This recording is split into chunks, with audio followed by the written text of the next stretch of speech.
يا شايف.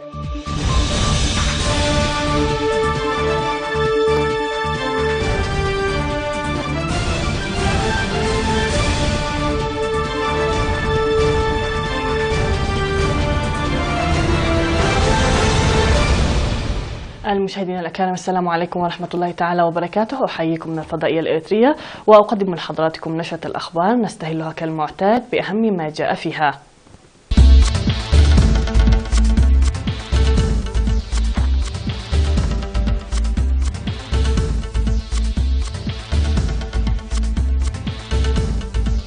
تنظيم سيمينار لصيادي الأسماك التقليديين في قلعلو. تواصل الاستثمار لتنمية القدرات البشرية. 75% من سكان دباروا يلقون خدمات المياه. كولومبيا تعلق محادثات السلام مع جيش التحرير الوطني.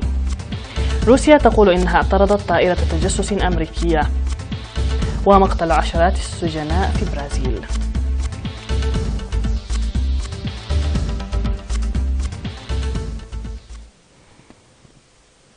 من العناوين إلى التفاصيل، أهلا بكم.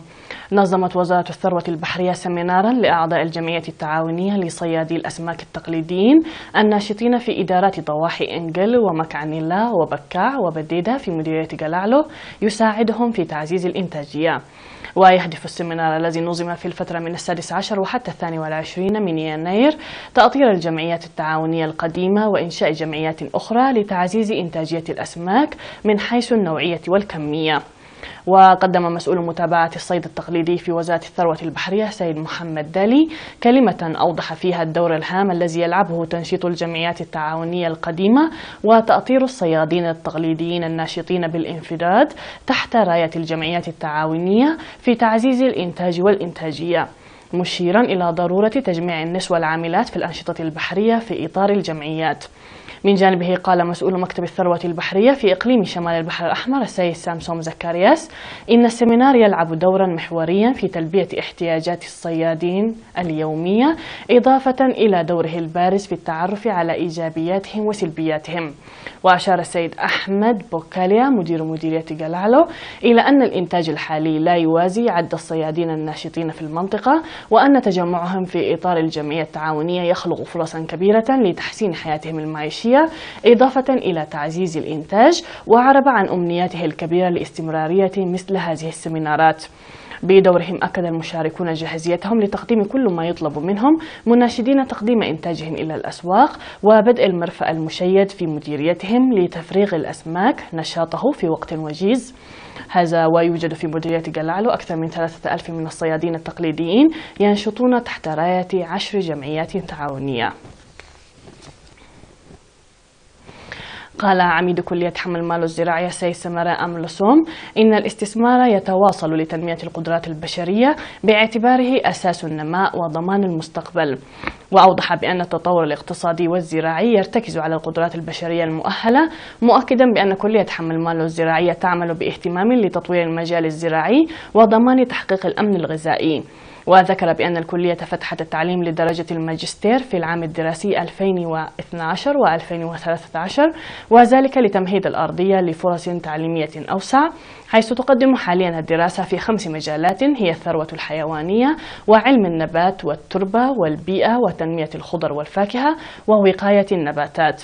وبعد أن أشار إلى تخريج 43 طالبا بدرجة الماجستير في السنوات ال5 الماضية، أوضح السيد سمراء أملسوم تواصل على عملية تبديل المدرسين الأجانب بالمواطنين. وقال إن كلية حمل المال الزراعية تعمل لتقوية العلاقة مع الجامعات والكليات والمراكز البحثية والتنموية التي تقوم بالأبحاث الزراعية في المنطقة والعالم، حيث يقدم التعليم لدرجة الدكتوراه بالتعاون مع الشركاء في كينيا وأوغندا والسودان وبريطانيا والهند واليابان. من جانبهم أشار الطلاب الدارسين بدرجة الماجستير إلى أهدافهم المتمثلة في إدخال التقنية الحديثة بتوسع ورفع الإنتاج كما ونوعا.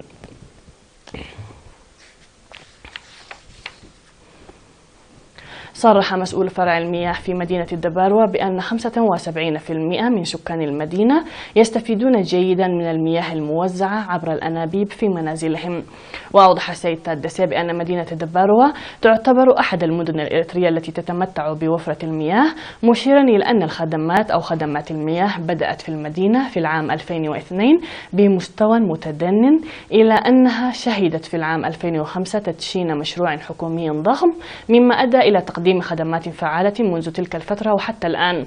وذكر السيد تادسي عن توزيع أكثر من 1600 عداد للمياه في 3 ضواحٍ واستهلاك 7500 برميل يوميا في ضاحية واحدة، موضحا عن سعر المتر المكعب الواحد ب6 نقفة، أي ما يساوي نقفة و20 سنتيمترا للبرميل الواحد. من جانبه قال خبير الفرع الشاب تخستهبتي بأن المدينة تتلقى خدمات المياه ل24 ساعة، موضحا بأنهم يقومون بصيانة عاجلة في حال حدث أي عطب، مما يدل ذلك إلى الحفاظ الجيد للثروة المائية. وصرح السكان بأنهم يتلقون خدمات مائية فعالة بفضل الاستثمار الكبير الذي قامت به الحكومة، مؤكدين بأن الخضروات والفواكه التي تنمى في المنازل مثال حي لذلك. أوضح سكان غولو بمديرية لوغو عنسبة الدور الكبير للمؤسسة الصحية الكائنة في الضاحية، وذلك في مكافحة الأمراض المعدية عامة ورعاية الأمومة والطفولة بصفة خاصة.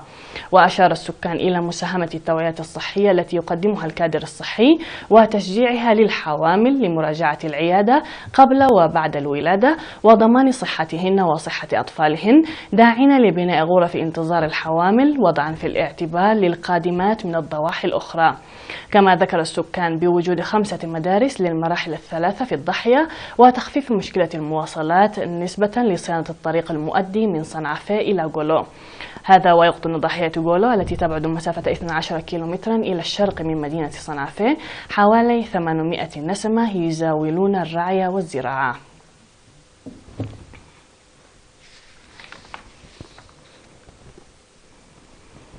مشاهدينا الكرام، من الأنباء المحلية إلى الأنباء العالمية بعد هذا الفاصل.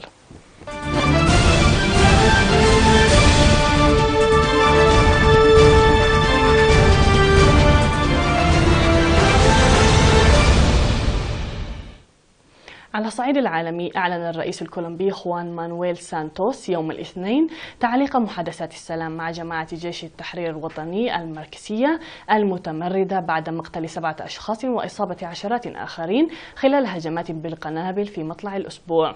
وتجري الحكومة وجماعة جيش التحرير الوطني محادثات منذ فبراير 2017 بهدف إنهاء حرب دائرة منذ نصف قرن. وقد قتل 5 من أفراد الشرطة، كما أصيب أكثر من 40 آخرين في تفجير وقع في مدينة بارانيكا الساحلية صباح يوم السبت. كما قتل رجل شرطة آخر وأصيب شرطي بجروح قبيل منتصف ليل السبت في إقليم بوليفار. وقال جماعة جيش التحرير الوطني في بيان على موقعها الإلكتروني الرئيسي يوم الاثنين إنها ستدعم وقفا جديدا لإطلاق النار، لكن هذه الهجمات ستستمر في ظل عدم وجود هدنة.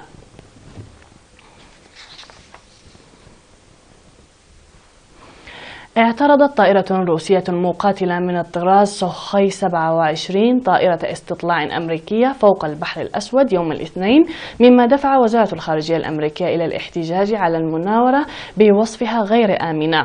وقالت وزارة الخارجية الأمريكية في بيان إن الطائرة الروسية قامت بمناورة غير آمنة مع طائرة أمريكية من الطراز AB-3 في المجال الجوي الدولي.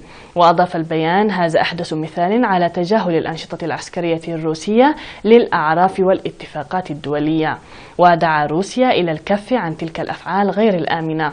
ونقلت وكالة الإعلام الروسية عن وزارة الدفاع الروسية قولها بعدما غيرت طائرة الاستطلاع التابعة للبحرية الأمريكية مسارها لتبتعد عن الحدود، عادت الطائرة السوخوي 27 إلى قاعدتها.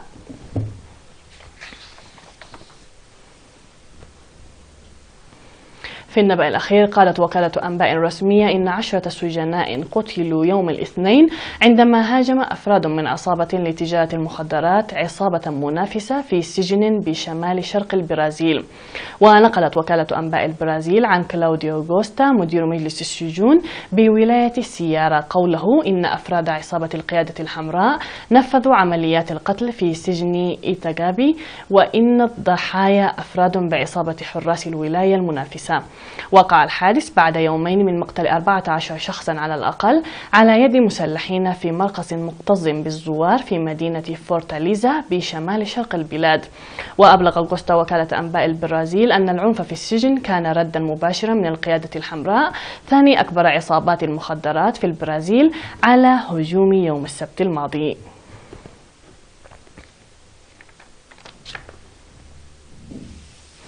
نهاية النشرة مشاهدينا الكرام، شكرا لكم على حسن المتابعة، تحية لكم أينما كنتم، إلى اللقاء.